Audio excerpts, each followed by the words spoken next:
আছে আতঙ্কবাদী আতঙ্কবাদী বলেছে আতঙ্কবাদী আতঙ্কবাদী বলেছে তুমি নীরব কেন? আপনারা দেখছেন বাংলার আওয়াজ। আমার প্রতিপক্ষ হিরণ চট্টোপাধ্যায় কুরুচিকর ভাষায় আক্রমণ করছে, হাতে রক্ত লেগে আছে। আতঙ্কবাদী আতঙ্কবাদী বলেছে আতঙ্কবাদী আতঙ্কবাদী বলেছে তুমি নীরব কেন? আমি এই ভিডিওটা কেন দেখাচ্ছি, এখন বাংলার আওয়াজের দর্শক বন্ধুদের মনে এটা রাখবে। আপনাদেরকে এটাও জানিয়ে রাখি, 17ই এপ্রিল বাংলার আওয়াজ একটু নিউজ করেছিল, দেবকে হিরণ চট্টোপাধ্যায় আতঙ্কবাদী ও সন্ত্রাসবাদী বলেছে। বাংলার আওয়াজ সন্ত্রাসবাদী, উনি কত বড় আতঙ্কবাদী। আজকের সব থেকে বড় খবর, দীপক অধিকারী অর্থাৎ দেবকে হিরণময় চট্টোপাধ্যায় আতঙ্কবাদী ও সন্ত্রাসবাদী বলেছেন। তো আমি ঘাটালের তৃণমূল কংগ্রেসের শাসক দলের দুই নেতাকে ফোন করেছিলাম। সকলেই বলেছিলেন প্রথমে এ বিষয়ে অবশ্যই আমরা তদন্ত করব এবং এটার আমরা অভিযোগ জানাবো ইলেকশন কমিশনে।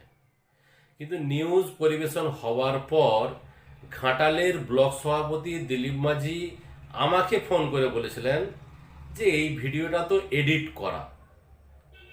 আমার প্রশ্ন, দিলীপ বাবু নিজে বললেন এই ভিডিওটা এডিট করা, অথচ ঘাটালের সাংসদ দীপক অধিকারী নিজে একটি সংবাদ মাধ্যমের সামনে স্বীকার করছেন হিরণ চট্টোপাধ্যায় ওনাকে আতঙ্কবাদী বলেছেন।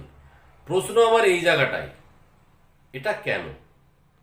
কে আমি দেবকে আক্রমণ করলে আমি সারাদিন টিভিতে থাকবো, সারাদিন নিউজে থাকবো, সারাদিন লোকে জানবে হিরণ বিশাল কিছু করছে। রাত্রেবেলা ঘুমায় আমাকে নিয়ে গিয়ে সকালবেলা কি বলবে, মানে ও এমন এমন কথা বলে, তখন আমি হাসি। আমার টিম খুব রেগে যায় মাঝে মাঝে, দাদা এটা না না কিসের জন্য, আর ও তো জিততে চায়, ও তো কোনো দোষ নেই।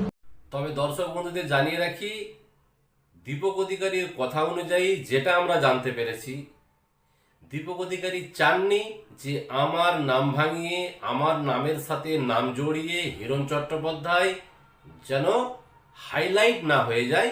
সেই কারণেই দীপক অধিকারী হিরণ চট্টোপাধ্যায়ের কোনো কথার প্রতিক্রিয়া বা ইলেকশন কমিশনে অভিযোগ উনি জানাননি।